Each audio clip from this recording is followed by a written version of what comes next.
This is the condition that we found the house in. When we arrived here, the door has been open and unlocked. And as you can see, the kids have been writing. Here's a little smiley face made out of chalk. Average 30 cents more in Illinois than they do here in Indiana. But even though when they take away those taxes, it's still going to be more expensive for you to purchase gas in Illinois than Indiana. Members of the Terre Haute Exchange Club heard from the installation manager of the depot about where the project currently stands. VX was made by the U.S. to deter other nations from using their chemical weapons on American soldiers and citizens. Now the U.S. is working to destroy all of its chemical weapons. The area just east of 7th and Spring Hill was especially hit hard. To the untrained eye, it looks like a tornado went through it, but News Channel 2 meteorologist Jesse Walker says by looking at the way the treetops were knocked off, it's actually a case of straight-line winds doing the damage.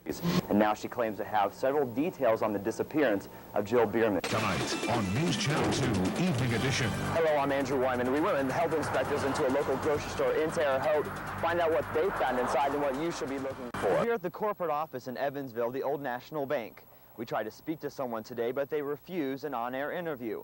Instead, they just gave us a statement, the same one that they gave the customers, simply saying that they're downsizing to cut costs. Not only improve the water for good, but it should also help improve the water pressure for the residents in Sealyville. It may sound harsh, but city officials are dusting off the law books. They are now finding everyone who doesn't keep their yard mowed. Good evening, I'm Andrew Wyman. And I'm Ann Shea. Thanks for joining us this evening. Well, does 8-inch high grass sound too tall for you? He's actually a lot easier to shoot with the arrow.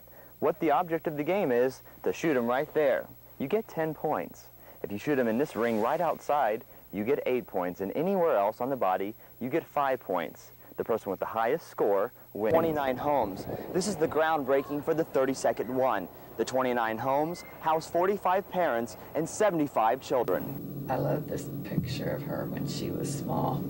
A drunk driver was responsible for eliminating half of our family because we only had 2 children. And drunk driver took our only daughter, our firstborn. And the grief has lessened through the years, but there's still a vacancy in our lives, and we still grieve for Delane. And Marilyn Peffley's daughter was killed 21 years ago in October. 3 years after her daughter's death, she started the MAD organization in Vigo County. Since then, she's worked to change state laws and public attitudes about drinking and driving. We've had a great defeat in U.S. Congress just in the last few days. A victims' rights bill. We've worked long and hard trying to achieve for victims the same amount of justice in the judicial system. Since 1975, the enforcement of minimum drinking age laws has saved over 17,000 lives.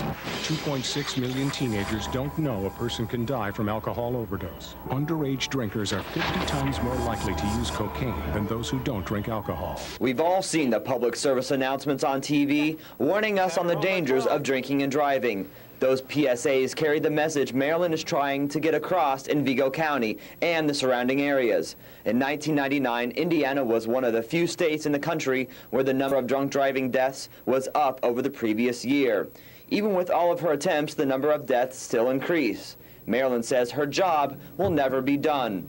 Reporting from Terre Haute, Andrew Wyman, News Channel 2. When she was a little girl.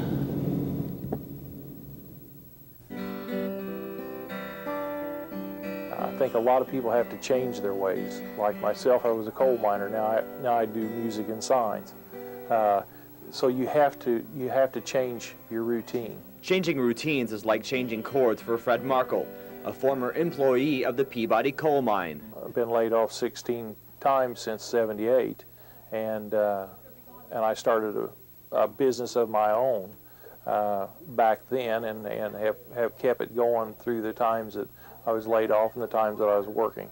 So I've got something to fall back on. Most people aren't that lucky. Greene County has the 5th highest unemployment rate in Indiana and is nearly 3% higher than the national average. The flag that once waved to the GE workers coming and going from work is now gone, just like the Peabody coal mine and soon the Worthington ConAgra plant. Linton Mayor Jimmy K. Wright is fighting to keep his town alive. You've got cities fighting cities for jobs. You've got counties fighting counties for jobs. You've got states fighting states for jobs, you know, for manufacturing jobs. You've got countries fighting each other for these jobs, you know, Mexico, Canada. They're our neighbors, but I mean, there's still a lot of industrial jobs going to these people. The two main problems the mayor sees in Greene County are the constant layoffs and the infrastructure. There are no major highways in Greene County. Greene County suffers from the fact that we don't have a 4-lane highway, and Bloomington don't want one, and Terre Haute wants another one, and I'd like to see Greene County get one, you know.